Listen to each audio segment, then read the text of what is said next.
Bilisan mo, Apo! Kailangang makahanap tayo ng masisilugan bago pa bumuhos ang napakalakas na ulan! Ay, nako! Ayan na nga! Lumakas na! Hindi ko na kayang itulak ito. Kailangan kong magpahinga muna, Apo! Lola, dito na lang po tayo sa gilid. Ang bigat na po ng kariton dahil sa putik. Ay, nako! Parang hindi na titigil itong ulan. Kapit lang, Apo, ha? Hahanap tayo ng mas magandang masisilungan. Lola, ang lamig po. Parang hindi ko na po nararamdaman yung mga daliri ko. Halika po. Pupunasan ko ang mukha mo. Ay, basag-basa ka na.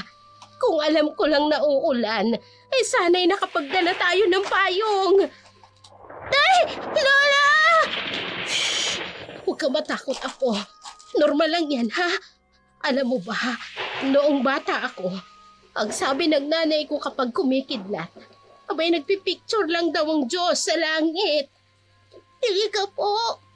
Pero ang lakas po ng kulog Eh kasi nga, luma na raw ang kamera ng Diyos. Oh, ayan, nakangiti ka na. Lola naman ang corny niyo po. Ay naku, Apo, minsan, huwag kang makinig sa takot mo. Eh, tulungan mo na ako. Itulak na ulit natin ang kariton. Sigurado po kayo? Matapang tayo? Abay, oo naman. Tignan mo nga, oh. Ilang bagyo na ang nalampasan natin. Pero hindi tayo nasiraan ng bahay. Wala naman po tayong bahay Oo nga, wala tayong bahay. Pero may karito naman tayong nasisilungan pansamantala. Hindi po pansamantala, kundi pansamantagal po. Yan ang Apo ko. Alam mo, Apo, minsan ang buhay ay parang ulan. Hindi natin alam kung kailan titigil o kailan lalakas. Pero alam mo kung bakit nakakatagal tayo. Bakit po, Lola? Kasi nagtitiwala tayo sa Diyos. Nakanlungan ng mga taong walang ibang inaasahan kung hindi siya lamang. Lola, tingin niyo po, may ilaw po doon. Oo nga, Apo. Mukhang may waiting siya doon. Halika, itulak pa natin ang kariton. Dahan-dahan lang. Kaya natin to, Lola. Isa, dalawa, tulak! Ay, konti na lang, Apo. Konti na lang. Patuloy nilang itinutulak ang kariton sa gitna ng malakas na ulan. Ang kanilang mga yapaka ay sumasaluksok sa maputik na daan, habang ang kidlat ay kumikislap sa madilim na kalangitan. Sa kanilang paglalakad, napansin nilang mas malakas ang agos ng tubig papunta sa tulay. Bagamat hindi ito ang karaniwang kanilang ruta, napilitan silang humanap ng mas malapit na masisilungan dahil sa walang tigil na ulan at hangin. Ang dating tahimik na tulay ngayon ay nababalot ng kadiliman. At bawat hakbang ay may dalang hindi maipaliwanag na pangamba. Sa bawat kislap ng kidlat, ang kanilang mga anino'y sumasayaw sa sementong dingding. Lumalaki at lumiliit na parang isang nakatatakot na palabas. Lola, may naririnig po akong mga yabag. Tahimik ka lang, Apo. Baka hangin lang yan. Hindi po hangin yun, Lola. May tao po. Dito ka lang sa tabi ko. Huwag kang aalis. Lola, natatakot po ako. Gusto ko na pong umalis dito. Sandali lang, Apo. Hindi tayo pwedeng lumabas sa ulan. Mas delikado. Lola, may dalawang anino ng tao po sa dingding. Kapag sinabi kong takbo, tumakbo ka. Huwag kang lilingon. Diretso lang. Hindi po. Kung tatakbo naman ako, magkasama po tayo, Lola. Apo, Makinig ka sa akin. Mas mahalaga na makaligtas ka. Kung maghihiwalay tayo, mas makaliligtas ang isa sa atin. Uy, may maglola pala rito. Mukhang swerte tayo ngayong gabi, ano? Kung sino man kayo, wala kaming pera. Hayaan nyo na kami.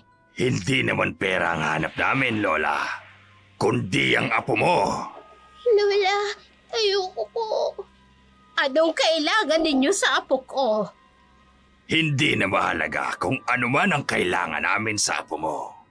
Kukunin namin siya at ibibenta sa amo namin nangongolekta ng mga bata. Mga demonyo kayo! Tamaan sana kayo ng kidlat sa masasama ninyong balak sa apo ko! Kunin natin ang bata! Sige! Huwag kayong lalapit kung hindi sisigaw ako! Sa tingin mo, may makaririnig sa'yo mula dito sa silong ng tulay? Walang kabahay-bahay dito. Malayo ito sa mga tao. Maharangan na ng kulog at kidlat ang sigaw mo. Kaya wala nang makatutulong sa inyo. Kunin ang bata! Ay, Tara, Diyos sige! ko! Tulungan niyo kami! Ay, wag!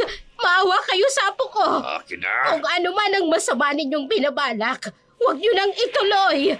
Kami na lang ang magkasama sa buhay! Kami na lang ang nag-aasahan! Pakiusap, huwag niyong kunin ang apo ko! Kung hahayaan mo kami sa gagawin namin, bibigyan namin kayo ng parte sa pagbebenta ng apo mo. Ganyang bata ang gustong-gusto ng aming amo. Makikipagpatayan ako! Huwag lang makuha ang apo ko! Mga demonyo kayo! Tamaan sana kayo ng kidlat! Kailangan bilisan natin. Kapag tumila ang ulan, sigurado ako may data ang mga tao rito. Umalis ka dyan, tanda! Sige! Palitan! Subukan ninyong kunin ang apo ko! Magkakamatayan tayo! Aba, may kutsilyo siya. Kutsilyong maparol. Ito ang baril. Ano laban mo dito? Lola, natatakot po ako. May baril po sila. Huwag mong barilin ang matanda. Usapan lang natin, bata lang. Hindi tayo sagutin ni boss kapag babarilin mo yan. Gago! Itatakutin lang natin. Bika, takbo! Ngayon na! Lola! Huwag niyo nang habulin ang apo ko! Pare, hawakan mo matanda. Habulin ko ang bata. Huwag niyo pong sasaktin ang lola ko! Kung ayaw mong saktayamin siya, huwag ka lumayo. Sumama ka sa amin. Huwag kang makinig sa kanila, apo! Umalis ka na! Iwan mo na ako! Iligtas mo ang sarili mo! Papatayin ka nila, apo! Ibibenta ka sa mga taong kumukuha ng laman ng bata! Tumakbo ka na! Saan ka pupunta, baby girl? Tingnan mo to. Kumikislap ang kidlat. Kapag naabutan kita, itatara ko ang kutsilyo na ito para makuha ko ang lamang loob mo. Lola! Ano pong gagawin ko? Hindi ko na po kayang lumayo. Natatakot na po ako, Lola! Bika! Tumakbo ka na! Huwag kang titigil! Huli ka!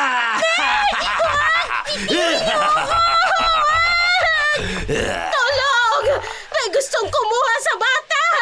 Tulong! Ang ingay mo, Lola. Kailangan mo tumahimik. Huwag niyo pong sasaktan si Lola! Sasama na po ako! Huwag, Bika! Tumakbo ka! Huwag kang magpapadala, apo! Ay, Diyos ko! Tulungan niyo kami! Ano na, pre? Ano gagawin natin sa matanda? Alam mo na ang dapat gawin. Hindi dapat patayin, pero alam mo na kung dapat gawin sa kanya. Ay, Diyos ko! Tulungan niyo ang apo ko! Tulong! May ingay ka! Oh! Oh! Ah, Lola! Bakit niyo sinaksakan lola ko? Sasama naman ako sa inyo eh. Hindi niyo kailangang saksakin ang lola ko. Hindi na kayo naawa sa kanya. Matanda na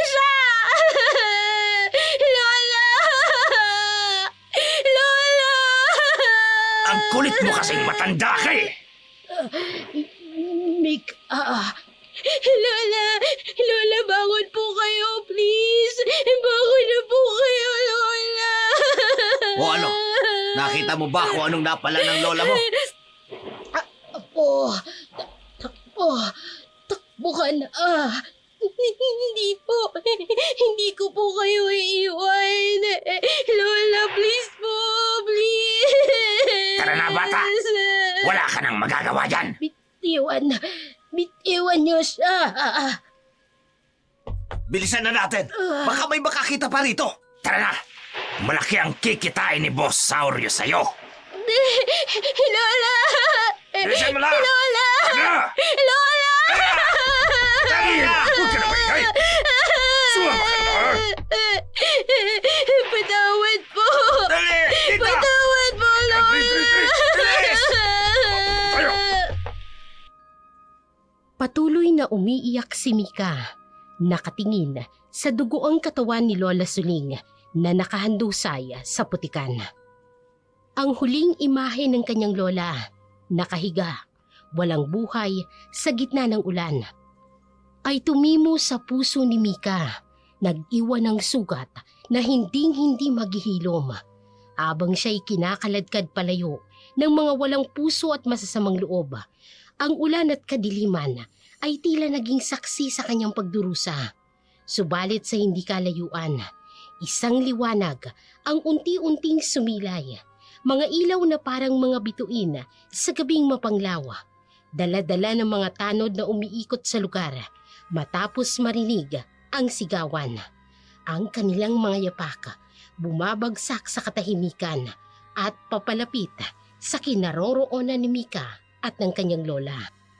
Isang saglit ng pag-asa sa gitna ng trahedya.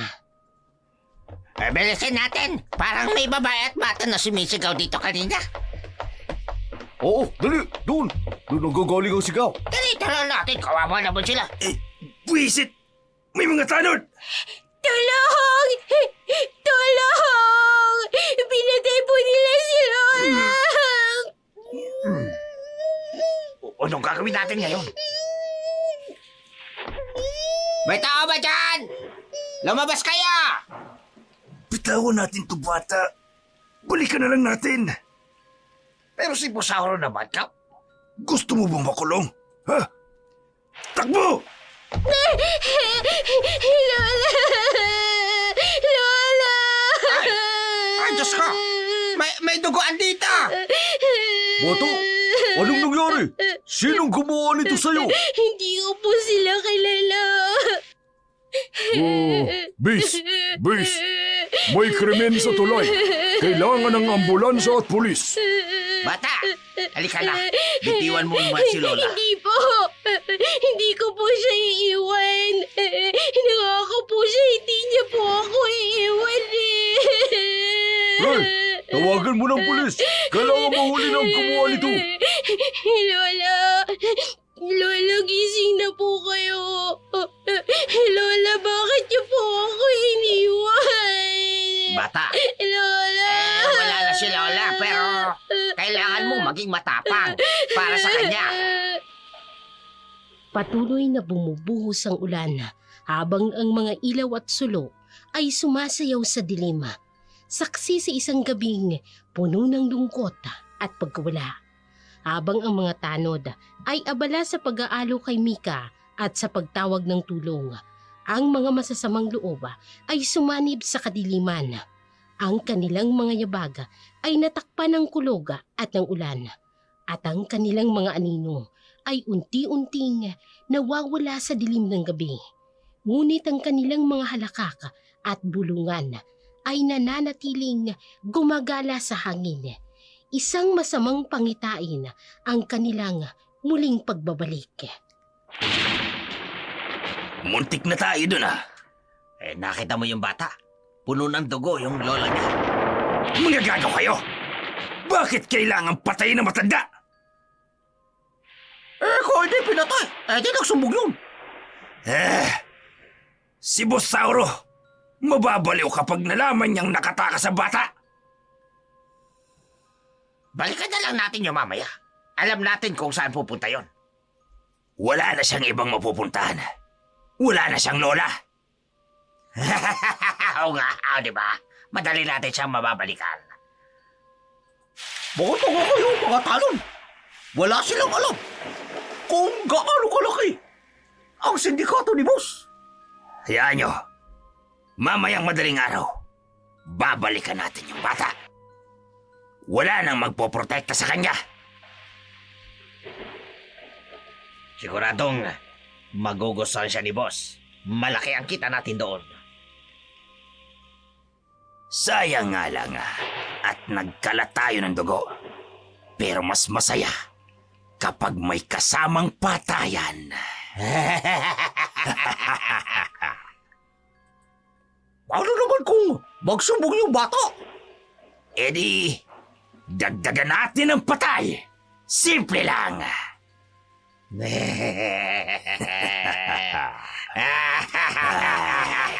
Tara na. Kailangan nating mag-ulat kay boss. At pagkatapos, babalikan natin ang regalo niya.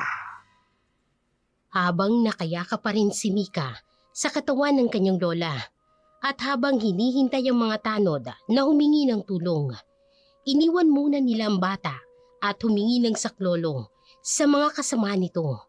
Ang tanod naman na naiwan ay bumili muna ng sigarilyo sa hindi kalayuan. Kaya habang umiiyak si Mika, dumating naman ang tiyuhin nito na parehong may pagnanais na ibenta siya sa taong naghahanap ng mga bata. Mika, pamangkin ko. Tiyo Anding, bakit po kayo nandito? Ngayong wala ng hilaw kong ina, ako na ang mag-aalaga sa'yo. Bakit po may tila kayong lupit? Alam mo, malaki ang halaga mo kung ibebenta kita. Mas mapapakinabangan pa kita. May panggastos pa ako para sa pagpapalibing ng lola mo. Katulad ka rin nila. Kasamahan ka ng mga lalaking pumati kay Lola. Tama ka. At ngayong wala ng sagabal, sigurado akong malaki ang kikitain ko sa'yo. Pero pamilya mo kami ni Lola. Bakit niyo po ginagawa to? Wala akong pakialam sa pamilya. Pera lang ang mahalaga. Tulong! Tulungan niyo po ako! Halika rito. Tumigil ka. Patay na ang lola mo. Wala na siyang magagawa. Bakit po? Kadugo niyo pa si Lola. Sa mundong to, pera lang ang mahalaga. At ikaw, ang magiging daan para yumaman ako. Tulong! Tulungan niyo po ako! Anong sumigaw? Tulong! Lola! Lola! Nakawala si Mika mula sa pagkakahawak ni Andres at tumakbo ng tumakbo.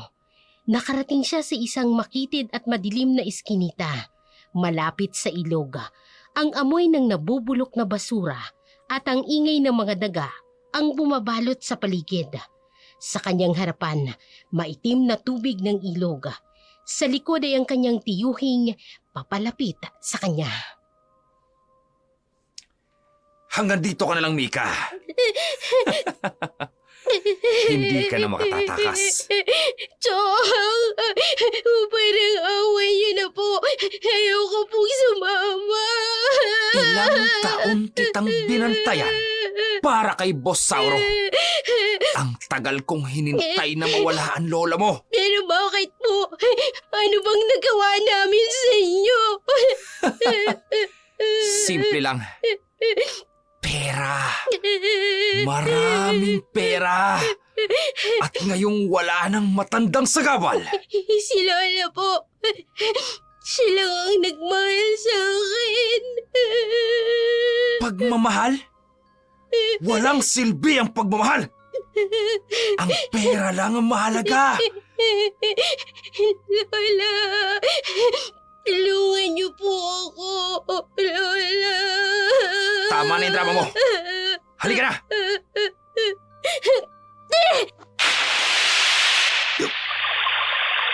Buisit! Mika! Bakit tumalong tarantadang batang yun sa ilog? Ang lalim nito! Mika! Mika, lumabas ka dyan! Mika!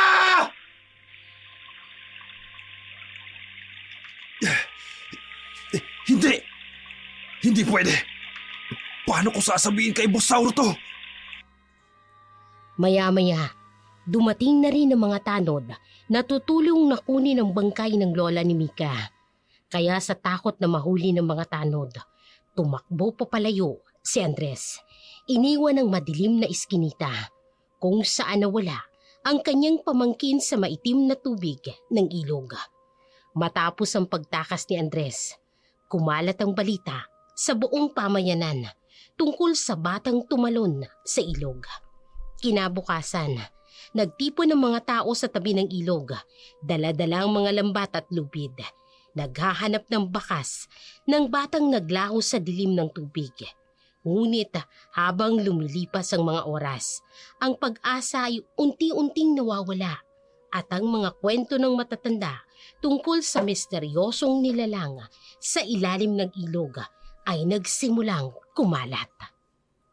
Ay, ilang oras na tayong naghahanap. Wala pa ring bakas. Kawawa naman ang bata. Kahapon lang pinatay ang lola niya. Ngayon siya naman ang nawawala. Hoy, malalim na ang bahaging ito ng ilog. Maraming lumot at basura sa ilalim. Alam ba ninyo, may naninirahan daw dyan sa ilalim. Ay, anong ibig sabihin ninyo? Ay, nung bata pa raw sina lola, may mga nawawalang bata rin. Laging dito sa bahaging ito ng ilog nawawala. O ganun ba? Naku, Aling Rosa, huwag naman kayo manakot. Aba, hindi ito sa pananakot. Talagang may nilalang daw sa ilalim ng ilog na kumukuha ng mga bata. Minsan kapag tahimik ang gabi, naririnig ko ang tawa ng mga bata mula dyan sa tubig. Kaya pala minsan may naririnig akong umiiyak tuwing gabi. Ay, sigurado ka? Oh, grabe naman yan. Nako, tama na po. Baka mapahamak tayo rito. Pero paano si Mika, ang bata? Kung kinuha na siya ng nilalang dyan sa ilalim, baka hindi na natin siya makita pa. Ay, siguro, tama na muna para ngayon. Bukas na lang ulit tayo maghanap. Ay, Diyos ko. Sana naman protektahan niyo ang batang yun. Kung saan man siya naroroon. Unti-unting umaalis ang mga tao. Iniwan ng maitim na tubig na ilog na tila nagtatago ng lihim. Ang hangin ay malamig at ang agos ng tubig ay tahimik na nagdadala ng mga misteryong hindi maipaliwanag. Ay, alam kong buhay ka pa. Sana'y may nagbabantay sa'yo dyan sa ilalim. Sa ilalim ng ilog, habang ang mga tao sa itaas ay patuloy na naghahanap, isang mahiwagang liwanag ang bumabalot kay Mika mula sa kadiliman ng tubig. Siya ay napalayo sa mundo ng mga buhay hanggang sa isang kakaibang lugar na hindi naaabot ng sinuman. Sa pagmulat ng kanyang mga mata, tumambad ang isang mundo na hindi niya pa nakikita kailanman. Nasaan po ako? Ligtas ka na, anak. Sino po kayo? Bakit hindi ako basang-basa? Ako si Andrea. Huwag kang matakot. Patay na po ba ako?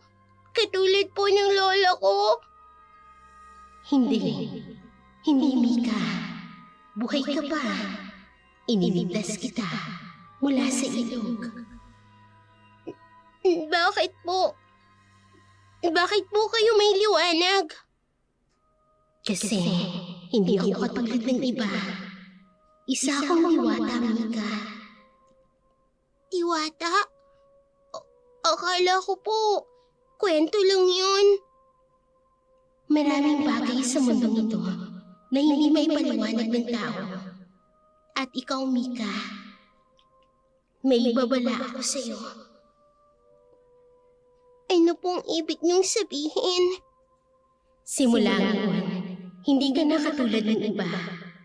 Nang iligtas kita mula sa ilog, nagkaroon ka ng koneksyon sa mundo ng mga diwata. Pero gusto ko lang pong maging normal. Gusto ko lang pong makasama ulit si Lola. Alam ko, anak. Pero may dahilan kung bakit ka napadpad dito. May misyon ka. Mission po? Oo. At tutulungan kitang matutunan ng lahat. Pero sa ngayon, kailangan mo munang magpahinga. Hindi ko po maintindihan ng lahat. Pero salamat po sa pagligtas po sa akin. Matulog ka na muna. Marami pa tayong pag-uusapan. Makalipas ang ilang araw, mula nang matagpuan siya ni Andrea, kinakailangan ni Mika na harapin muli ang mundo. Ngunit ngayon, iba na ang kanyang paningin. Sa bawat sulok ng lungsod, sa bawat anino ng gabi, nagsimulang magpakita ang mga lihim na hindi nakikita ng karaniwang mga tao. Basurang plastik, mga lata. Hindi totoo yan. Hindi totoo yan.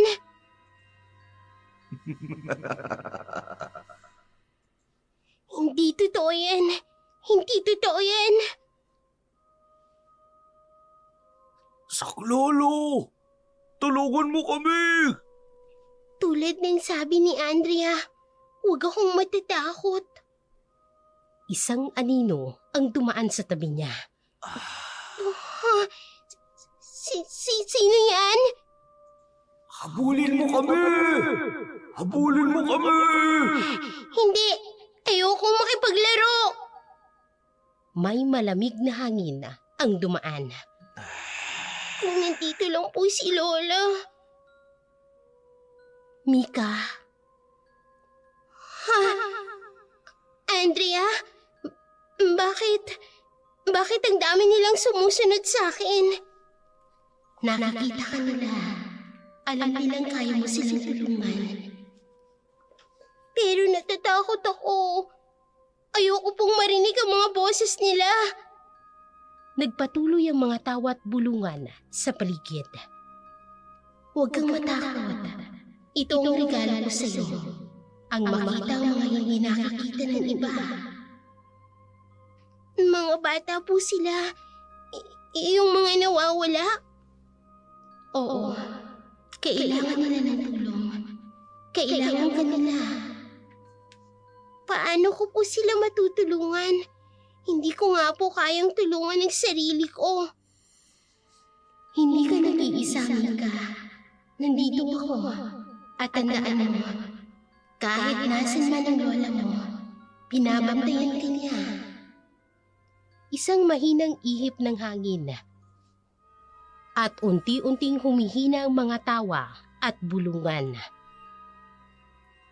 Sige po, tutulungan ko po sila. Para po kay Lola. Patuloy niyang itinulak ang kariton. Ngunit ngayon ay may bagong layunin na siya, ang maging tagapagligtas ng mga batang nawawala sa dilima ng gabi. Sa kanyang araw-araw na pangangalakal, isang hindi inaasahang pagtatagpo ang nagpabago sa kanyang buhay. Sa isang madilim na iskinita, natagpuan niya ang isang batang lalaki. Ilang araw nang hindi kumakain, si Dodong. Ang pagkakakilalang ito ay naging simula ng bagong kabanata ng kanyang misyon bilang tagapagligtas.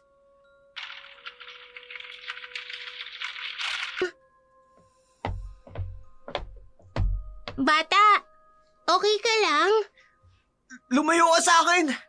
Hindi kita sasaktan. Gutom ka na ba? May pagkain ako.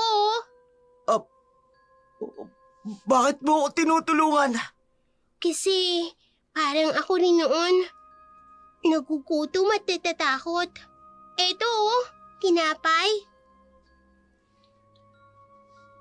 Sorry. Hintay! Sandali! Sandali lang! Nasaan na yung bata? Amoy ko siya. Malapit lang. Hindi sila normal. Mabilis na nagkubli si Mika sa likod ng kariton. Malapit lang yung bata na amoy ko eh. May amoy din dito. Baka amoy mo yan. Hindi ko rin alam. Huwag sana nila akong makita. Huwag sana. Asan na yun? Wala. Hangin lang siguro yan. Tara na. Bakit hindi nila ako nakita? Dodong, hihintayin kita. Babalik ka rin. Pagkatapos ng hindi inaasahang pagkakita kay Dodong at ang pagkatuklas ng kakayahang maglaho, hinanap ni Mika si Andrea para sa mga sagot. Natagpuan niya ang diwata sa tabi ng ilog, kung saan unang nagbago ang kanyang buhay. Ang liwanag na bumabalot kay Andrea ay mas malinaw na ngayon sa kanyang mga mata, tulad ng mga bituing sumasayaw sa hangin. Andrea! Andrea! Mika, bakit ka nagmamadali? Yung mga lalaki na may mahahabang kuko, hindi nila ako nakita. Napansin mo rin? Pero paano? At saka kanina, nakita kitang pinatumba yung isa pero wala namang nakakita. Mika, may dapat kang malaman. Ang simbolo ninyo, parang bituin. Hindi ako ordinaryong tao. Ako ay isang diwata na nagbabantay sa ilog nito. Diwata? Pero bakit ako lang ang nakakakita sa iyo? Pinili kita, Mika, nang tumalon ka sa ilog. Nakita ko ang tapang mo. Pero natatakot ako. Ang katapangan ay harapin ang takot, kahit natatakot ka. Dito niyo po ba ako nakita? Simula noon, pinili kitang maging tagapagligtas ng mga batang katulad mo. Kaya pala may naririnig akong boses at nakikita ang mga anino. Maraming nangangailangan ng tulong at ikaw ang tagapagtanggol nila, Mika. Tutulungan ko po sila tulad ng pagtulong niyo sa akin. Ang simbolo sa noo ni Andrea ay kumikislap at ang hangin ay may dalang kakaibang init at lamig. Samantala, pagkalipas ng ilang araw, isang pamilyar na anino ang muling nagpakita sa buhay ni Mika habang nagbubungkal siya ng basura. Si Dodong, ang batang tinulungan niya noon, ay lumapit muli. Parang isang pusang takot, ngunit umaasang may matatagpuang kanlungan.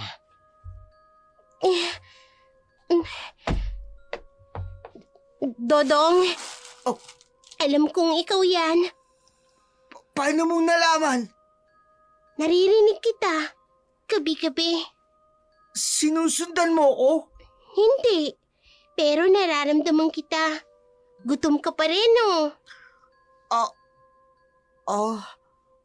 Ooy. Teka, heto may tira pa ako. Bakit mabait ka sa akin? Kasi alam ko ang pakiramdam ng magutom at matakot. Takot ka rin? Sa kanila? Oo, pero hindi na ngayon. Akin na to Paano ka hindi na natatakot? May nagturo sa akin na hindi ako nag-iisa. Pwede mo akong pagkatiwalaan, Dodong. Hindi kita sasaktan. Oh, promise mo? Promise. Katulad ng pangako sa akin ni Lola. Hindi kita iiwan. Pagkatapos ng kanilang pag-uusap, umalis si Dodong. Ngunit sa pagkakataong ito, alam ni Mika na dapat niya itong sundan. May kung anong takot sa mga mata ni Dodong na tila ba nagpapahiwatig ng panganib. Ginamit ni Mika ang kanyang kakayahan na maglaho. Tahimik na sumusunod sa mga yapak ng batang lalaki sa madilim na iskinita. Hindi ko na kaya. Ayoko nang bumalik doon. Saan ka ba pupunta, Dodong? May mahinang ingay mula sa madilim na sulok. Hindi pa ako dapat bumalik. Baka nakasunod sila. May kung ano dito. Hindi, ayoko na. Sandali, Dodong! Saan ka pupunta? Pumasok si Dodong sa isang madilim na kalye. Hingal na hingal. Patawad po. Hindi ko sinasadya. Anong ginagawa mo? Kanino ka humihingi ng tawad? Ayoko na. Ayoko na maging katulad nila. Hindi kita iiwan, Dodong. Hindi kita pababayaan. Sa pagsunod kay Dodong, natagpuan ni Mika ang kanyang sarili sa harap ng isang lumang bodega na papaligiran ng dilim at kasamaan. Dito nabunyag ang masakit na katotohanan. Ang sindikatong nagpapahirap kay Dodong ay mas malala pa sa kanyang inaakala. Habang nakatago sa likod ng mga lumang kahon si Mika, nakatanaw sa loob ng bodega. Nasaan si Dodong? Bakit hindi pa siya bumabalik? Patawad po. Gutom lang po ako. Gutom? Binigyan ka naman namin ng pagkain, di ba? Pero, hindi pa sapat eh. Diyos ko, anong ginagawa nila sa kanya? May kausap ka kanina, di ba? Yung batang babae. Hindi po. Wala po. Dodong! Huwag ka na magsinungaling. May nakakita sa iyo. Hindi ko po sinasadya eh. Gutom lang po talaga ako. Alam mo bang mahalaga kay Boss Sauro ang batang yon? Hindi ka basta-basta makakatakas. Si Bosauro? Ngayon, parurusahan ka namin. Hindi po.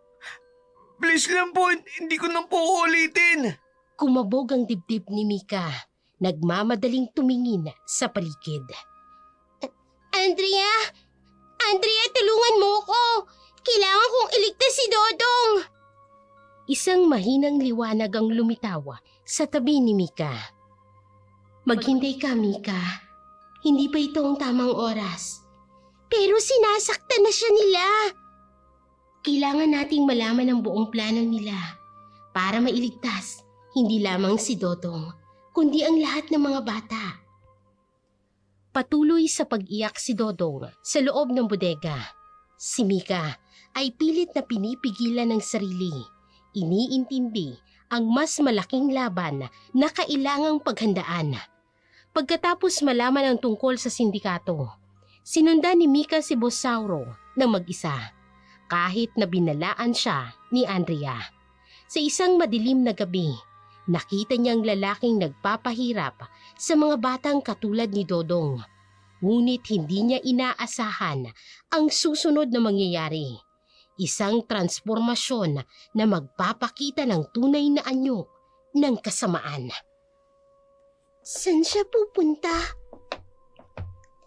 May ibang amoy. Huwag mo akong mararamdaman. Please.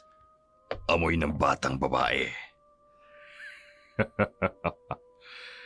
Isang batang natatakot. Biglang nagbago ang tindig ni Sauro. Tila ba may nangyayari sa kanyang katawan. Anong nangyayari? Oras na! Ang anyo ni Sauro ay unti-unting nagbabago. Ang kanyang balat ay naging itim. Ang mga kuko ay humahaba at ang mga mata ay nagniningning sa pula. Isang nakatatakot na halimaw ang lumitaw.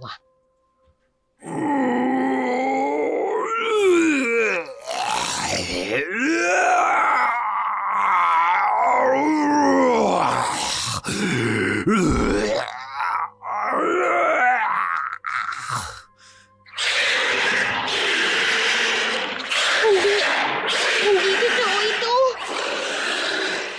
Nandyan ka pala. Ang batang hindi ko makuha noon. Ay, swang! Ngayon, wala nang lolang magliligtas sa iyo. Andrea! Andrea, tulungan mo ako! Walang Andre ang darating.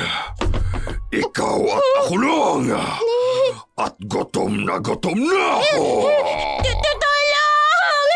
Tulungan niyo ako! Takbo, bata! Takbo! Mas masarap ang batang taot na dako! Ang halakak ni Sauro ay umaalingaw sa dilim habang ang kanyang nakatatakot na anyo ay naghahasik ng takot sa gabi. Alam mo bang matagal kitang inintay? Ikaw ang espesyal, Mika! Ikaw ang daan para lumakas ako! Habol hininga si Mika. Patuloy na tumatakbo. Ngunit naramdaman niyang papalapit na si Sauro. Hindi mo ako makukuha! Hindi ako matatakot! Tingnan natin kung hanggang saan ang tapang mo, bata! Pagkatapos makatakas mula sa nakatatakot na pagtatagpo kay Sauro, nahanap ni Mika si Dodong na nagtatago sa isang madilim na sulok ng lungsod. Ngunit ang kanilang muling pagkikita ay nagbunyag ng mas nakatatakot na katotohanan. Ang tunay na layunin ng sindikato at ng malagim na plano sa mga batang katulad nila. Dodong, okay ka lang? Mika, hindi ka na dapat bumalik dito. Delikado. Hindi kita pababayaan. Sabihin mo, ano ba talaga si Bosauro?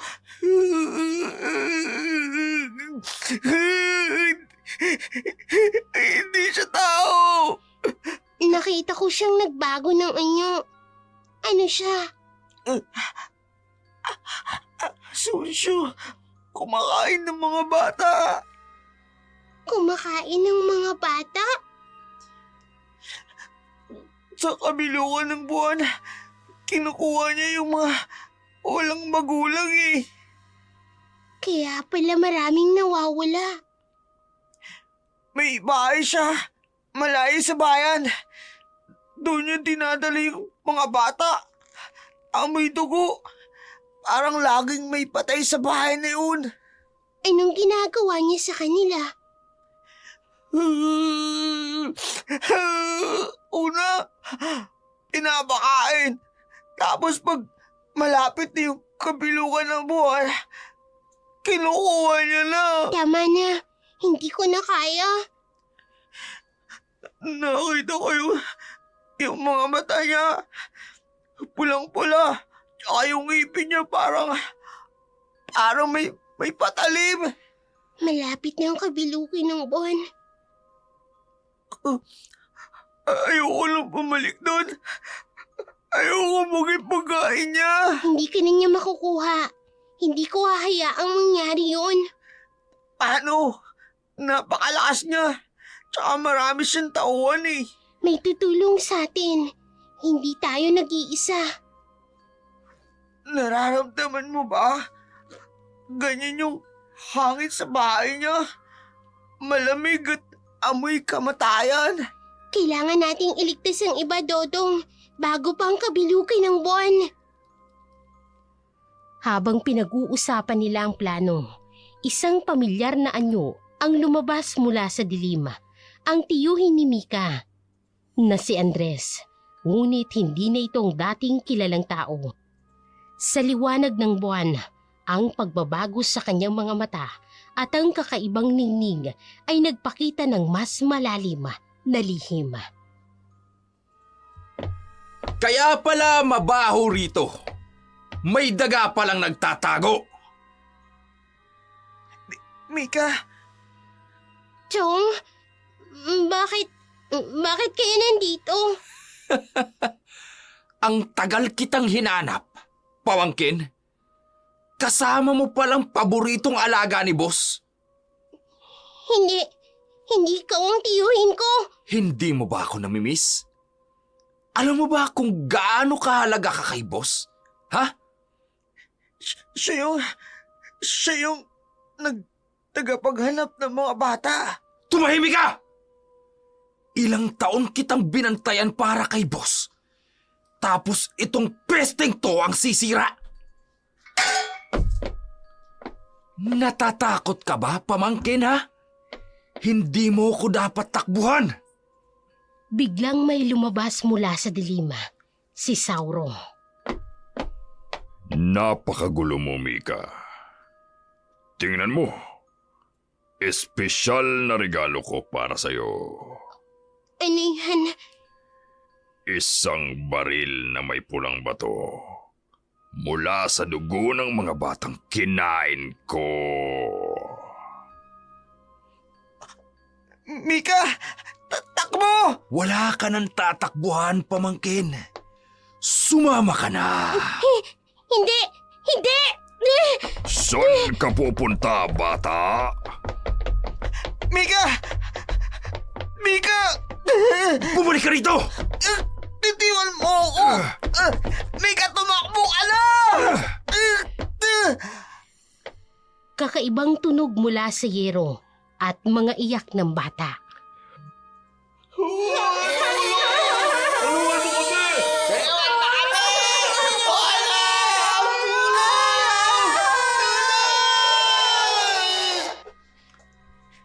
Tumakbo ka na, Mika! Takbo! Naririnig mo sila, Mika?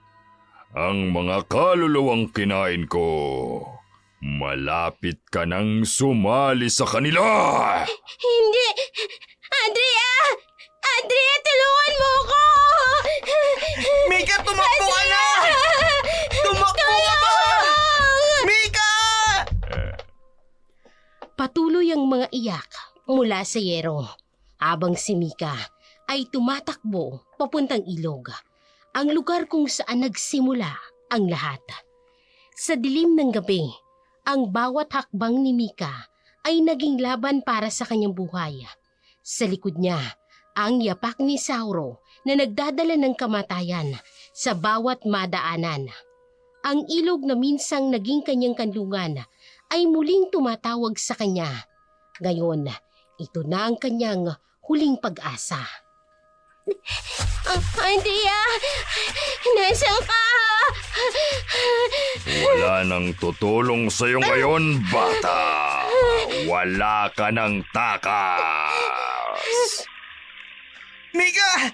Tumakbo ka! Hindi ako patatalo sa inyo. Ano? Tatalon ka ulit? Akala mo ba maliligtas ka ulit ng ilog na yan? Alam mo ba kung ilan ang nawala sa ilog na yan? Lahat sila! Nasa tiyan ko na! Hindi totoo yan! Tama ng drama! Halika na! Hindi! Biglang sumiklab ang liwanag mula kay Mika, katulad ng kidlat sa gitna ng dilim. Ano yan? Pambihira!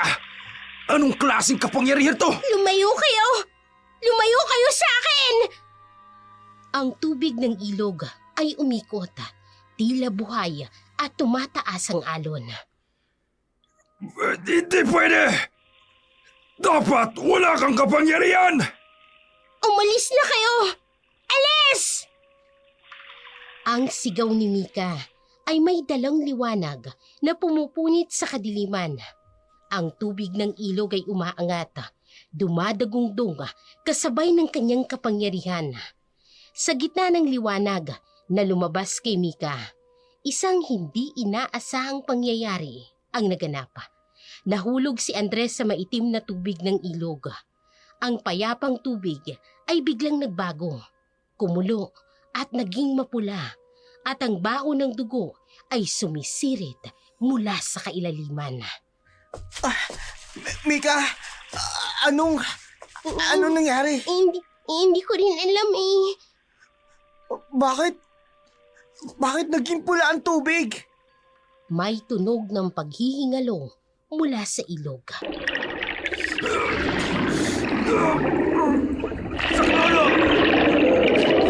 May humihila sa akin!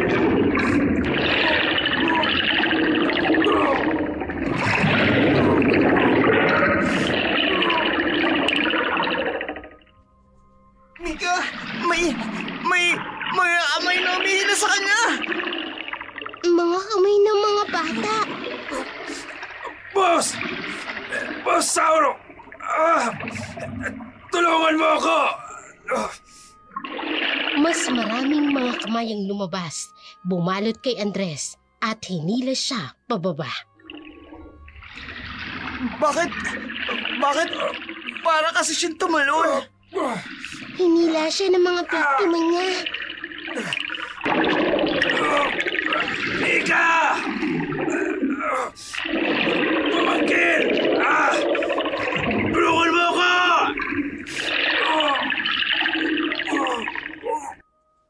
Kasama ka na namin! Hindi ka na makakapanyakit pa ng iba!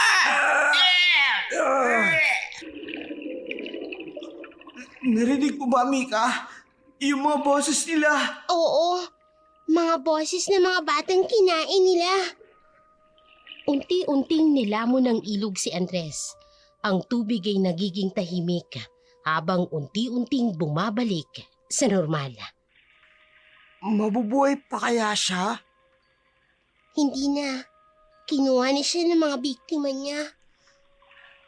Sa ganung kawain rin sana ang mangyayari kay Pinunong Sauro. Mas doon ako natatakot. Kasi nangangain yun ng bata. Kaya ako naging sunod-sunuran sa kanya. Dahil natatakot akong kainin niya. Gusto kong mamuhay ng normal. Tsaka may gusto rin akong maabot. Patuloy ang mga bulong sa hangin. Ngunit unti-unting humihina habang bumabalik ang tubig sa dati nitong anyo. Matapos ang trahedya sa ilog, umuwi si Dodong sa kanyang pinagtataguan. Iniwan si Mika na mag-isa sa tabi ng tubig kung saan naglaho ang kanyang tiyuhin. Alam niyang masama ang kanyang tiyuhin, ngunit hindi maikakaila ni Mika ang bigat ng pagkawala ng huling kamag-anak niyang konektado sa kanyang pagkabata. Chong, kahit na masama ka, hindi mo pa rin dapat na sinapit ito. Chong Andres, naging mabait din naman kayo sa akin noon eh. Naging masama lang kayo nang mapasama kayo sa grupo na iyon. Mika, patawad. Bakit kinun, Andrea? Bakit kailangan niyo pang mamatay? Kailangan kong protektahan ka. Wala na siyang pag-asa. Alam ko na masama siya. Pero siya na lang ang natitirang pamilya ko. Hindi ko gustong saktan ka. Narinig ko sila, yung mga bata. Galit na galit sila. Maraming nawala dahil sa kanya. Maraming nasaktan. May mga aninong lumitawa at gumagalawa sa paligid. Sino sila? Mga magulang. Naghahanap ng nawawala. Yung iba, nababaliw na sa lungkot. Anak! Nasaan ka na? Bumalik ka na! Miss na kita! Anak ko! Parang si Lola, nang hinahanap niya ako. Kaya kailangan mong kumilos, Mika. Si Dodong at ang iba pang mga bata, malapit nang maging katulad ng tiyuhin mo. Paano ko sila matutulungan, Andrea? Ikaw ang magiging boses ko. Dalhin mo ang liwanag sa kadiliman. Pero paano? Malapit na ang kabilugan. Kapag dumating ang gabing yun, magbabago ang lahat. Kailangan nating iligtas siya bago sila maging katulad ng tiyuhin mo. Hindi ko hahayaang may maging katulad pa niya. Hindi ko hahayaan na may magulang pang magturusa. Ikaw ang magiging boses ko, Mika. Ako ang magiging lakas mo. Magkatuwang tayong lalabanan ng mga halimaw na nagtatago sa dilim. Ayaw din namin na may mapahamak pa. Kaya huwag mo sanang ipagkait ang tulong na magagawa mo para sa kanila. Para hindi na sila makapaminsala ng ibang tao at ng mga kabataan. Kahit papano, naibsan ang takot na nararamdaman ni Mika ng mga oras na yun. Bagamat nag-iisa siya sa buhay kung titingnan ng ibang tao. Siya naman sa sarili niya, alam niyang may kasama siya. May katuwang para masugpo ang kasamaang lumalaganap sa kanilang lugar. Subalit, bagamat may kasama, pero hindi pa rin mawala sa kanyang isip ang mga sandaling kasama niya pa ang kanyang lola. Nakatulog na lamang si Mika sa ilalim ng kanyang kariton, bagay na lagi niyang ginagawa sa tuwing matutulog sila, saan man sila abutan ng kanyang lola.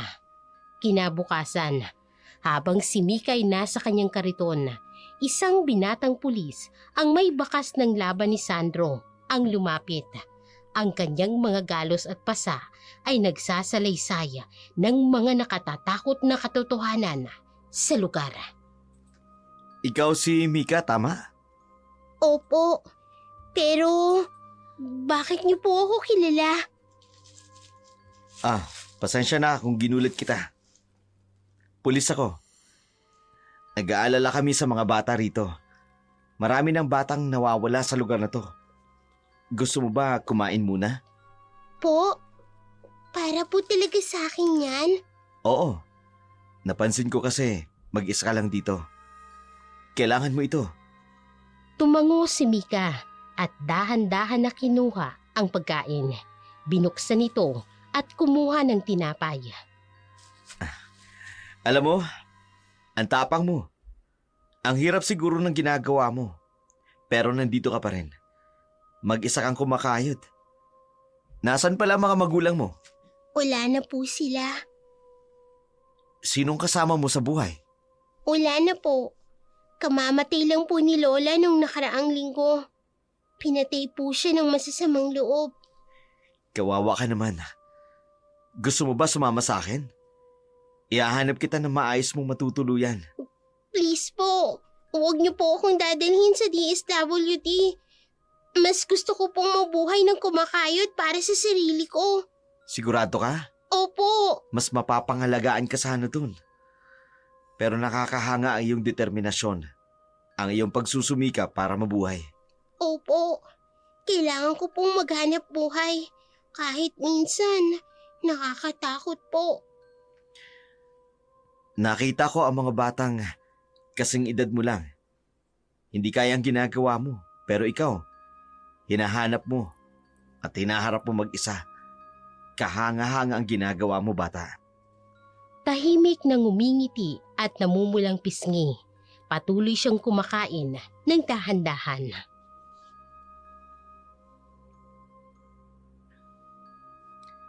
Pero alam mo, delikado ka rito.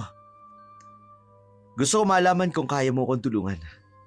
May mga tao kasing nawawala at sa tingin ko, alam mo kung bakit. Hindi ko po sigurado kung dapat ko pong sabihin. Hindi kita pipilitin. Pero nandito ako para tumulong. Tingnan mo ito. Ayan. Itong notebook na to, ayan ang mga larawan. 50 bata na ang nawawala. Ang dami po. Lahat sila nawawala. Ang iba dyan, ilang taon nang hindi nakikita. Kaya mahalaga ang impormasyon. Tandaan mo, ligtas ka rito, Mika. Pulis po kayo. Pero nasaktan kayo? Oo, kagabi lang. Sinundan ko sila, pero hindi ko akalain na ganun sila kalakas. Kakaibang klase. May mga mata po bang pula at mahahabang mga kuko? Alam mo, Oo po. Kasi po kilala ko si Dodong. Isa siya sa mga bata. anong alam mo tungkol sa mga nangyayari? May leader po sila. Si Bosauro. Doon po nila dinadala yung mga bata sa bahay niya. Malapit po sa kagubatan. Anong ginagawa nila? Kinakain po nila. Lalo na tuwing kabilugan ng buwan. Kinakain? Opo. Aswang po sila eh. Hindi ko inaasahan. Pero kung ano man na nakita mo kagabi, baka tama ka. Kailangan po nating iligtas sila bago po ang kabilugan ng buwan. Pwede mo ba akong samahan o ituro sa akin ang bahay nila? Pero dapat po handa kayo. Hindi po sila basta-basta. May espesyal akong bala para sa mga halimo na yan. Tutulungan ko po kayo. Pero may mga bagay po kayong hindi pa maiintindihan. Sa puntong ito, Mika, handa ako maniwala kahit ano. Gagawin ko ang lahat para mailigtas ang mga bata. Higit na mahalaga sa akin ang kapakanan ng mga batang nawawala. Tsaka isa pa, nais ko ring alamin muna, hindi ka ba nila hawak? Ay na po, Ng mga sindikato na kumukuha ng mga bata? hindi po. Ang kailangan ko lang po yung mga kasamahan nila. Kaya po tutulungan ko po kayo na mabawi sila sa mga aswang na yun.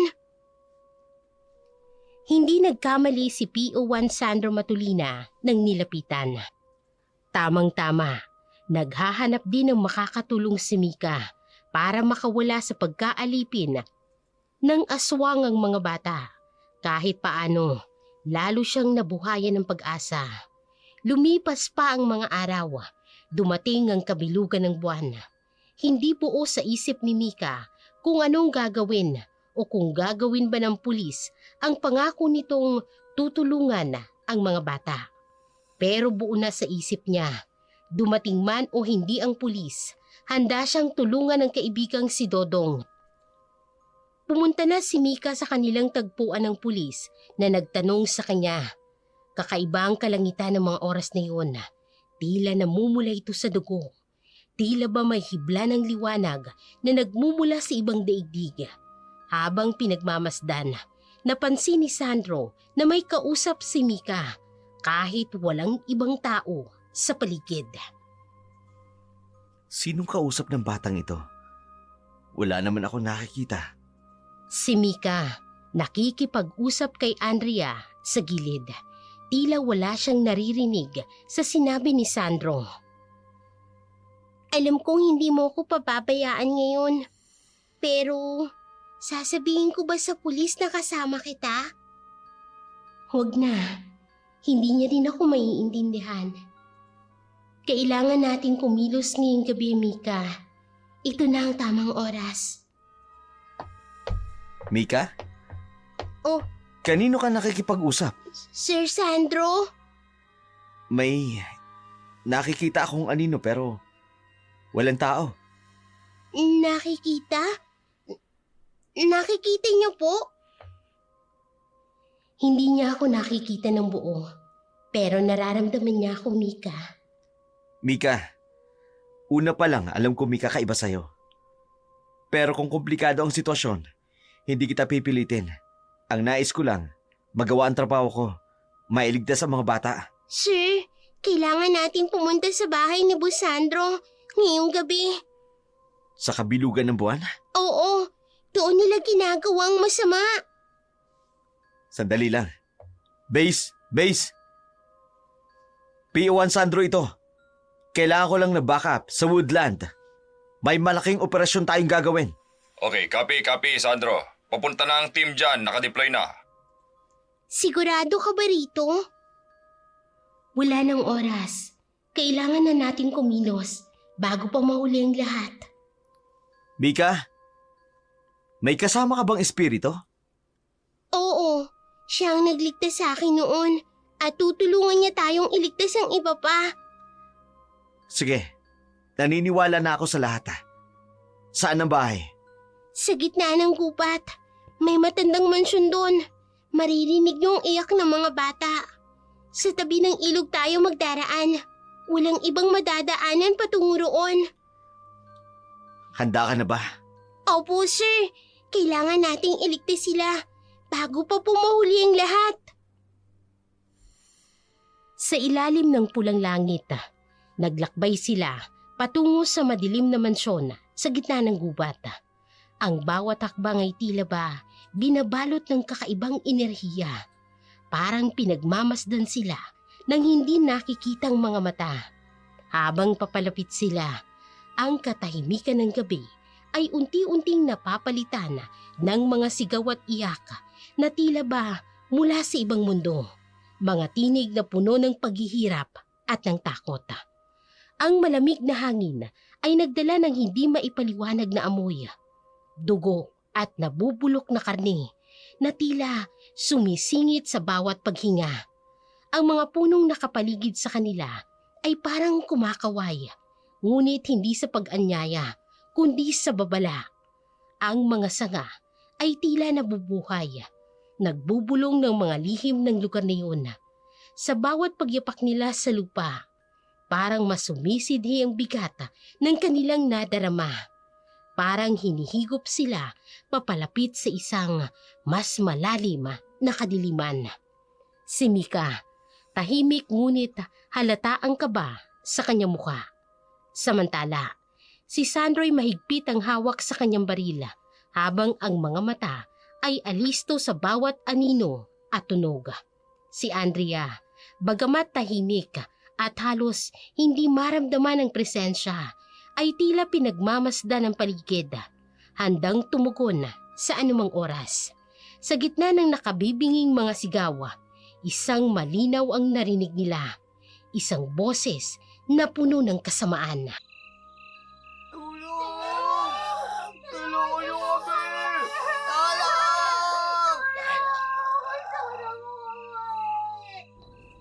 Anong klaseng lugar ito?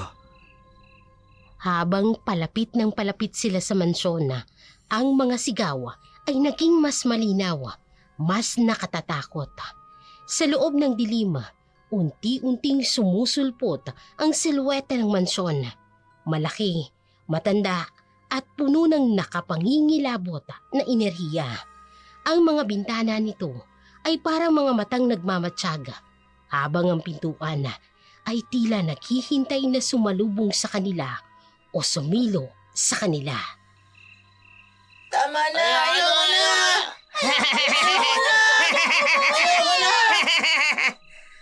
Diyos ko, anong ginagawa nila sa mga bata? Pinabago po sila. Kinagawa silang katulad nila. Malapit na silang maging aswang. Kailangan nating magmadali, Mika. Base! Confirm! Nandito ang mga bata. Kailangan namin ng... Biglang may malakas na hiyaw mula sa loob. Gutom na ako! Sir, natatakot po ako. Amoy dugo at karne. Nagsisimula na silang kumain. Kailangang...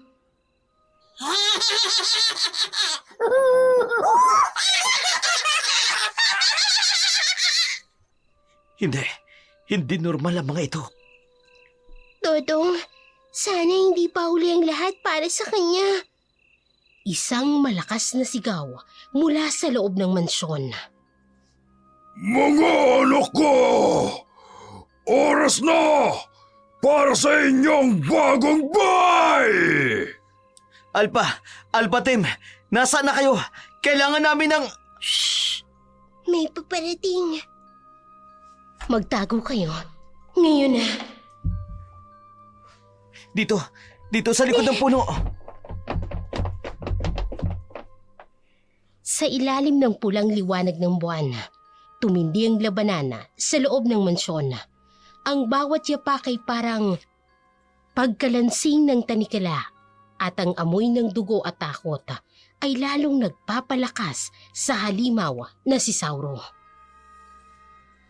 Mula sa kanilang taguan, kitang-kita nilang mga anino ng kaluluwa na umiikot sa paligid. Gumagalaw na parabang hinahatak ng isang hindi nakikitang puwersa. Ang mga boses ng mga ito ay puno ng mga pigati at galit.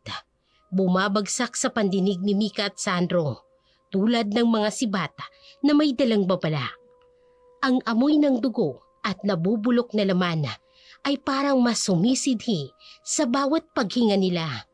Ang sahig na kahoy sa ilalim ay nagkakalansing, tila nagbabanta na magbigay ng kanilang lokasyon. Ang paligid ng mansyon ay nagmistulang buhay. Bawat dingding at sulok ay nagkukwento ng kasamaan na tila nananatili sa lugar. Ang mga sigaw ng mga bata mula sa itaas ay nagdadala ng mas matinding bigat sa hangin, habang ang halakhak ng mga halimaw ay tumutugon dito na parang musika sa kanilang pandinig. Sa bawat segundo, ang dilim ay nagiging mas mabigat, parang hinihigop sila papalapit sa sentro ng mas matinding panganib.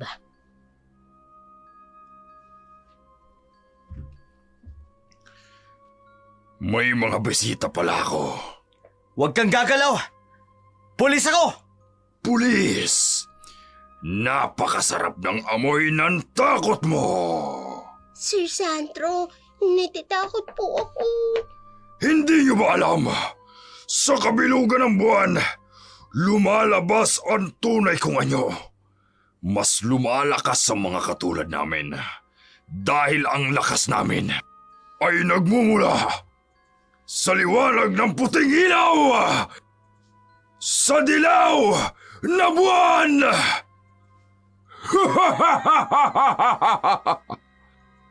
Ang tiyan ni Sauro ay lumalaki at ang balat ay nangingitim at ang kanyang mga mata ay nagniningas ng pula.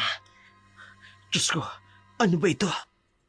Kailangan mo nang gamitin ang liwanag mo, katulad ng dati, Mika. Oras na para kumain! Mika! Takbo! Hindi ka makatatakas!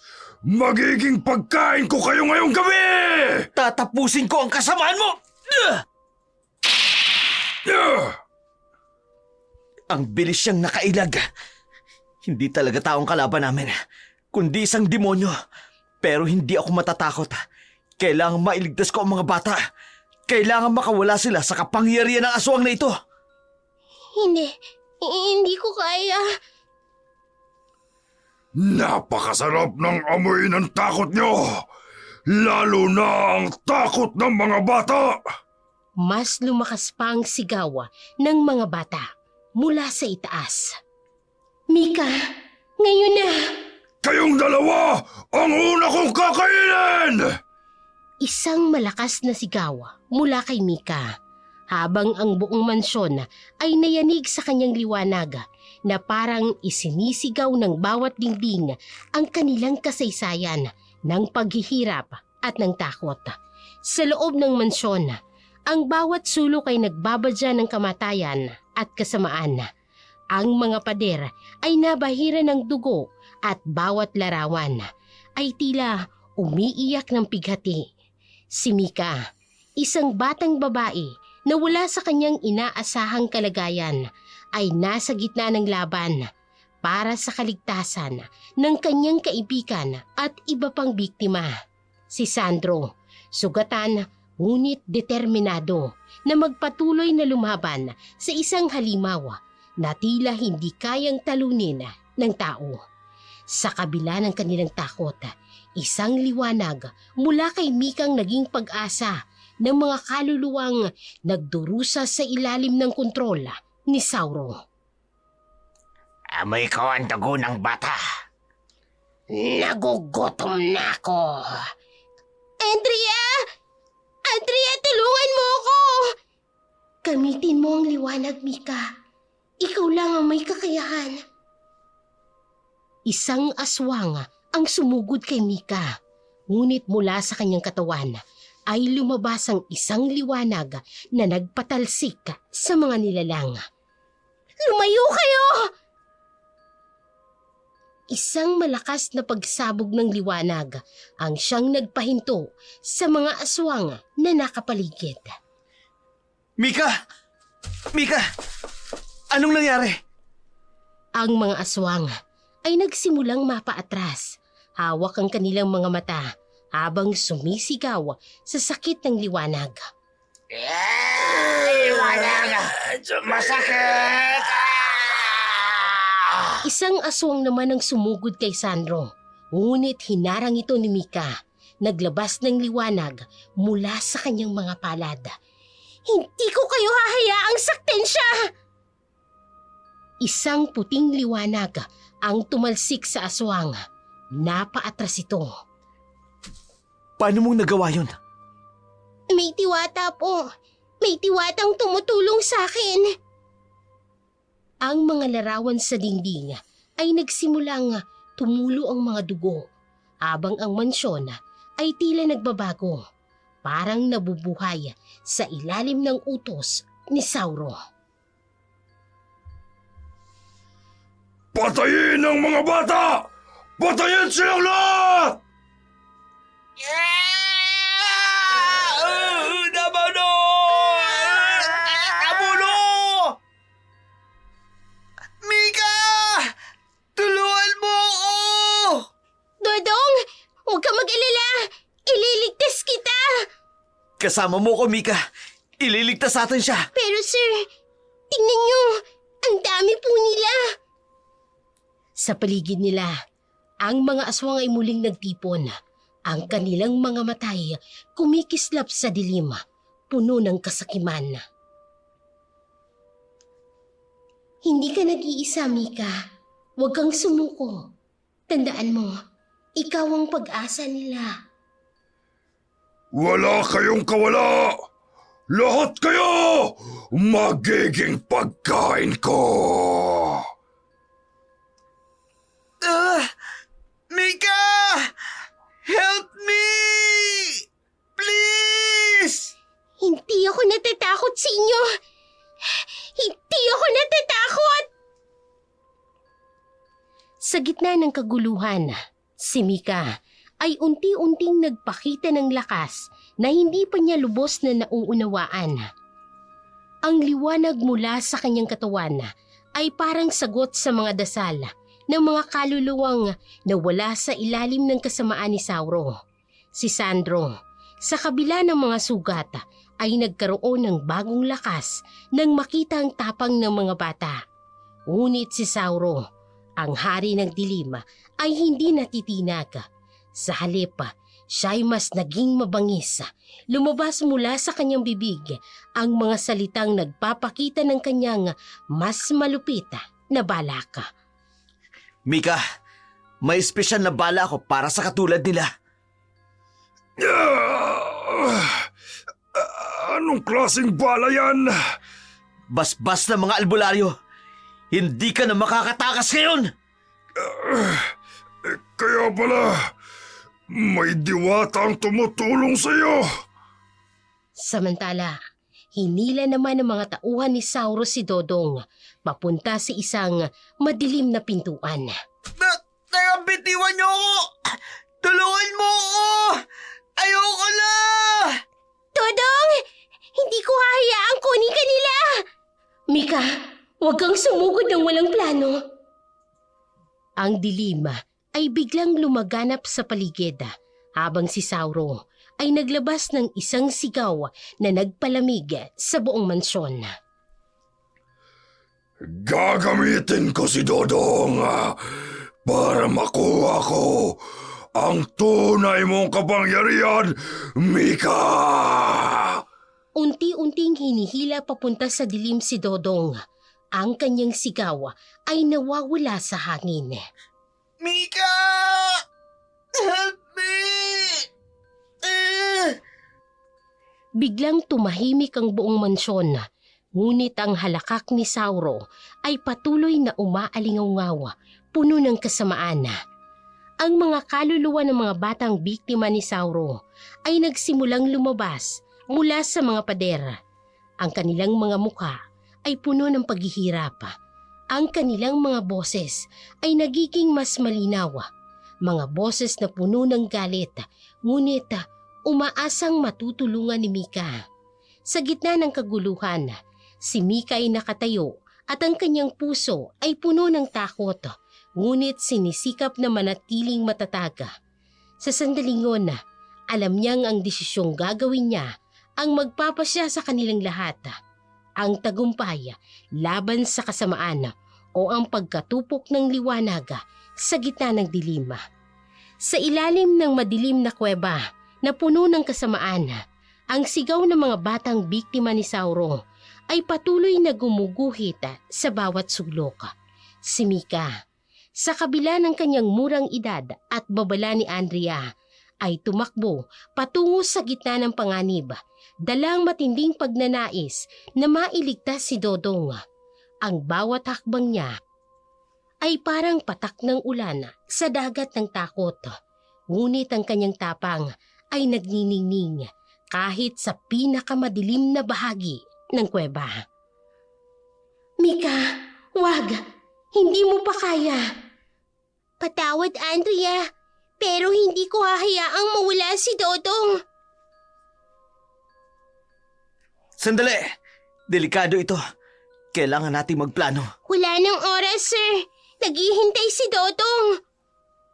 Tumakbo si Mika papasok ng kuweba habang ang mga anino ng mga kaluluwa ay tila umaaligid sa kanya. Mika, bumalik ka! Anak ng... Parang hangin lang siyang nawala. Hangal! Wala kang laban sa akin! Biglang hinablot ni Saurus si Mika. Mahigpit na sinakal gamit ang kanyang matatalim na mga kamay. Dodong! Kayong dalawa, ang una kong pagkain ngayong gabi. Bitiwan mo siya! Ang buong kuweba ay umanig at mula kay Andrea, lumabas ang kakaibang liwanag. Ang bawat sulok ng kuweba ay biglang napuno ng enerhiya na tila mula sa kalangitan.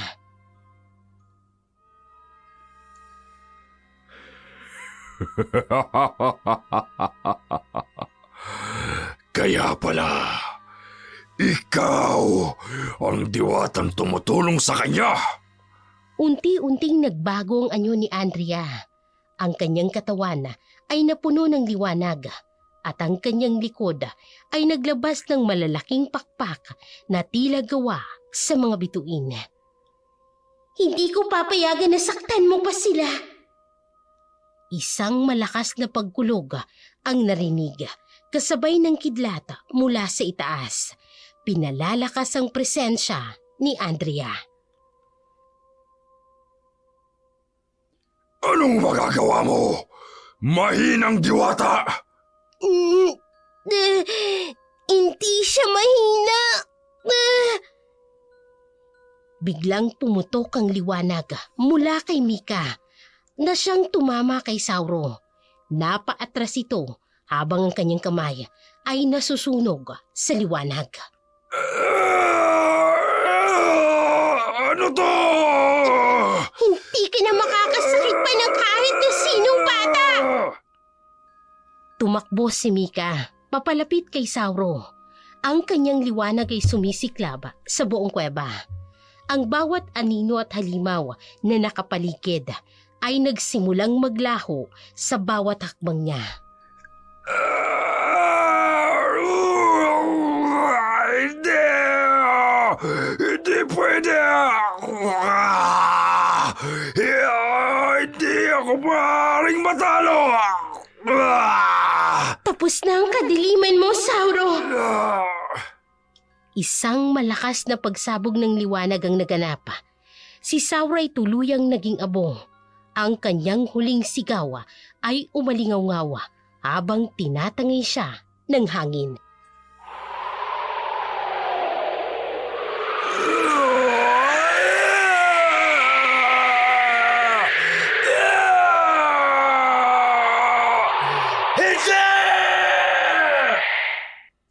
Nang humupa na ang liwanag at naglaho na ang huling bakas ni Sauro, tumigil ang pagyanig sa kuweba. Ang paligid na dating puno ng kadiliman ay nagkaroon ng tahimik, ngunit mabigat na kapayapaan. Si Mika ay hinihingal, nakatayo sa gitna ng lugar kung saan tumayo si Sauro, habang si Andrea ay dahan-dahang bumababa mula sa ere, muling nagiging mas mahina. Dodong! Nasaan ka? Tapos na, Mika. Ligtas ka na. Nakita ko ang ginawa mo. Hindi ko man lubos maunawaan, pero napakalakas mo. Biglang dumating ang backup team ng mga pulis. Dala ang kanilang mga flashlight. Ang mga sinag nito ay tumatama sa paligid. Ngunit ang mga eksenang kanilang nakita ay nag-iwan ng maraming tanong. Sir Sandro, ano ang nangyari dito? Diyos ko, ano tong mga abo na to? May nakita kaming kakaibang liwanag mula sa labas. Parang milagro. Siya ang nagligtas sa amin. Oh, ang batang ito. Hindi po ako. Ang diwata pong tumulong sa akin. Ang mga pulis ay nagtinginan sa isa't isa. Hindi makapaniwala. Mula sa paligid ay lumabas ang golden dust at dahang-dahang bumalot sa kuweba na parang sumisimbolo ng bagong simula. Habang unti-unting bumabalik ang kuweba sa normal, ang mga biktima ni Sauro ay natagpuan sa mga sulok ng mansyon. Bawat isa ay sugatan, ngunit buhay. Ang bawat isa ay muling nagkaroon ng pag-asa. Si Mika, sa kabila ng kanyang takot at pagod, ay tumayo kasama si Andrea at Sandro. Handa nang harapin ang bagong simula matapos ang isang laban na magpakailanman ay tatatak sa kanilang mga alaala. Sa gitna ng gabi, tahimik habang ang liwanag ng buwan ay tumatama sa labi ng mansyon. Nagsimula nang bumalik ang normalidad, ngunit sa kabila ng tagumpay laban kay Sauro, naiwan ang sugat ng nakaraan. Mga bata na kailangan muling matutong mabuhay at mga alaala ng trahedya na kailangang harapin. At sa mga sandaling ito, nagsimulang lumitaw ang bagong anyo ng pag-asa. Wala na. Hindi na siya makakapanakit pa ng kahit na sinong bata. Nagbayad na siya sa lahat ng ginawa niya. Sa paglabag sa karapatan ng mga batang ito. At sa kanilang kawalan ng kamuwang-muwang. At sa mga inosenteng pinatay niya. Ang mga pulis ay nagpaikot-ikot. Tiniyak ang kaligtasan ng mga bata. Ang iba'y nag-aasikaso sa pagkuha ng mga ebidensya at pagsigurado sa lugar. Sir, kailangan nating matulungan ang mga bata. Maluba ang trauma nila. Akala ko, hindi na kita makikita uli. Nangako ako, hindi ba? Hindi kita iiwan, Dodong. Gusto ko na pong umuwi. Gusto ko na po si mami ko.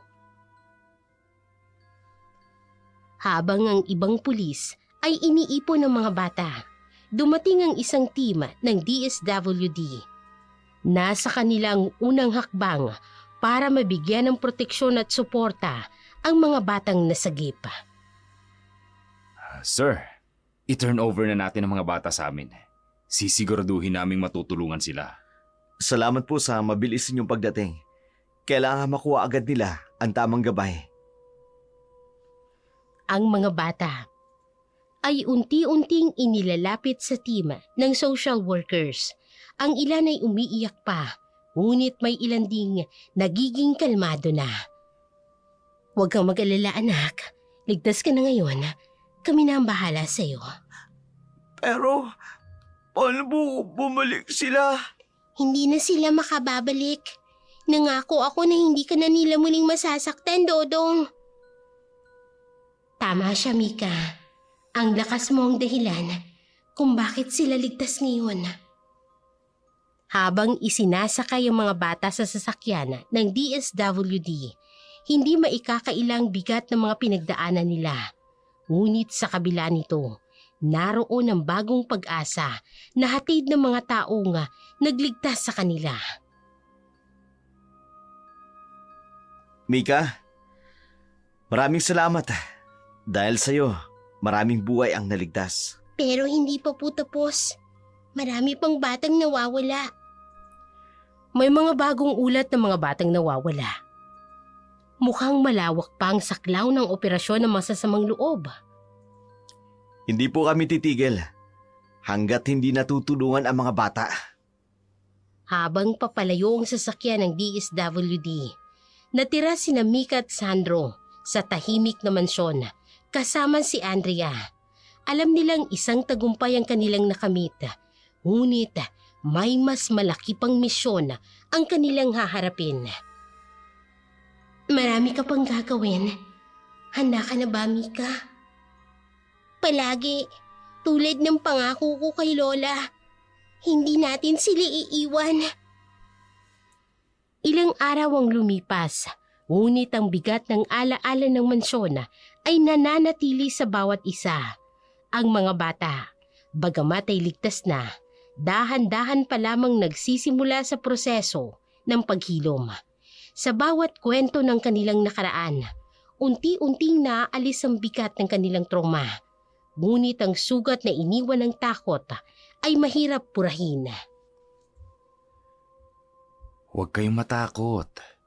Pwede niyong ikwento sa amin kung ano nangyari. Nandito kami para tumulong. Tinuruan niyo po kaming maging masama. Sabi niya, mas mabuti raw yun. Mas makapangyarihan. O hindi dahil kay Mika, naging aswang na rin kami.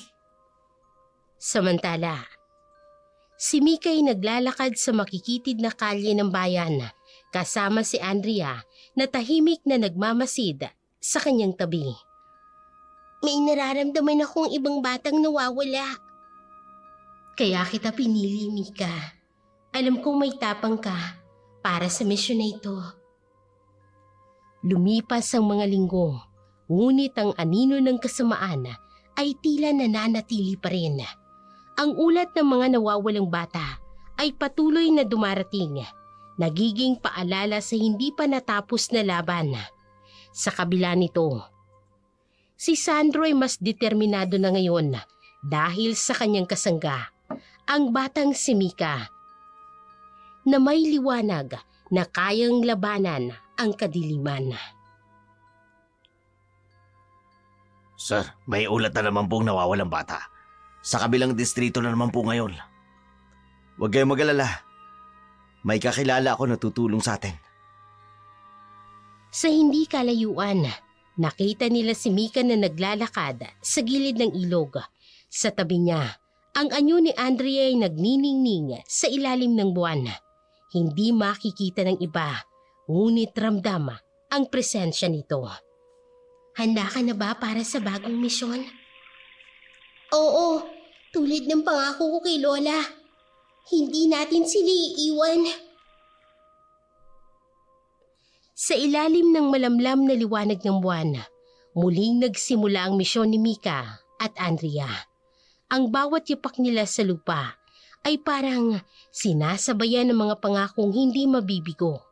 Ang kanilang bawat galaw, dala nila ang liwanag na kayang sumugpo ng anumang dilima na haharapin nila. Sa tabi ng ilog, isang gabing maliwanag ang buwan. Umupo si Mika sa malaking bato habang pinagmamasdan ang agos ng tubig. Andrea, naaalala mo pa ba nung una tayo nagkita? Oo, isang takot na batang tumalon sa ilog. At ngayon, tingnan mo, tayo na yung nagliligtas. Sa hindi kalayuan, may lumapit na ilang mga magulang, tila nagpapasalamat mula sa malayo. Isa sa kanilang sumaludo kay Mika, habang ang iba'y tumitingin sa ilog, tahimik, ngunit puno ng emosyon.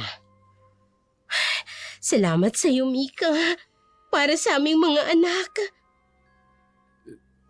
Dahil sa'yo, natagpuan namin ang katahimikan na matagal na naming hinahanap. Ginawa ko lang po ang kaya ko. Sana po'y mapayapa na sila.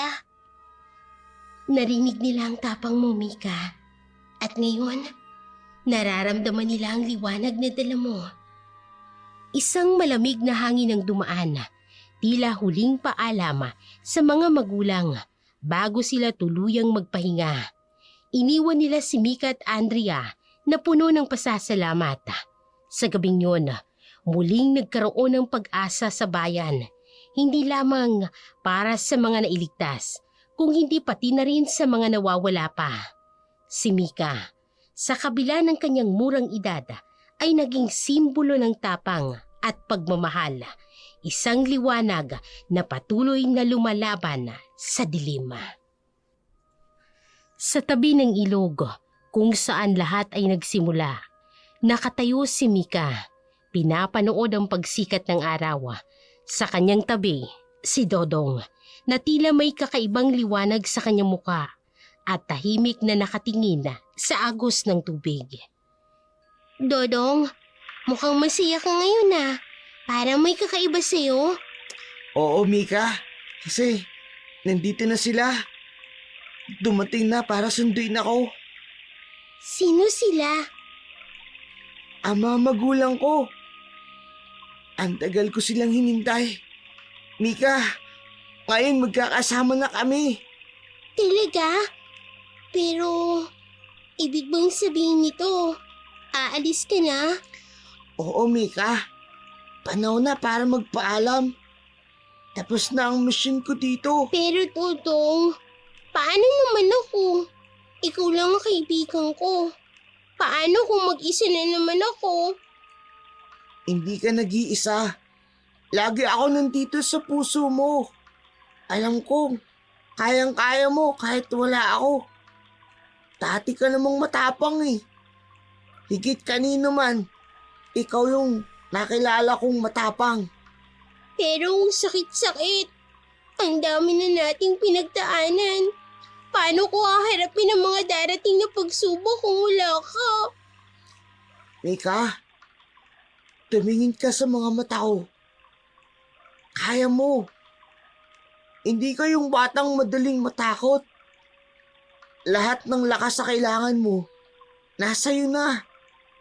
Tandaan mo, nandyan pa rin yung sinasabi mong diwata na tumutulong sa'yo na ikaw lang yung nakakakita. Tsaka may mga tao rin nagmamahal sa'yo. Mamimiss kita, Dodong. Salamat sa lahat, ha? Mamimiss din kita, Mika. Pero, hindi talaga ito paalam. Nandito ako. Sa hangin sa paligid na magiging mga alaala mo. Sa hindi kalayuan, lumitaw ang mga magulang ni Dodong. Hawak nilang kamay ng isa't isa. Nakangiti habang inaanyayahan siyang sumama. Mika, paalam. Mag-iingat ka palagi. Tsaka, huwag mong kalilimutan tumawa. Tulad ng mga ginagawa mo sa akin yun nung nagpapatawa ka. Paalam, Totong. Salamat. Sa bawat hakbang ni Dodong papalayo, ang kanyang anino ay tila nagiging liwanag hanggang sa siya ay tuluyang maglaho kasama ang kanyang mga magulang. Naiwan si Mika sa tabi ng ilog, tahimik na umiiyak, ngunit may bakas ng tapang sa kanyang puso. Sa likod niya, muling sumikat ang araw. Animoy nagpapahiwatig ng bagong simula. Sa gitna ng kadiliman at pagsubok, ipinakita ng kwento ng kahalagahan ng tapang, pananalig at pagkakaisa.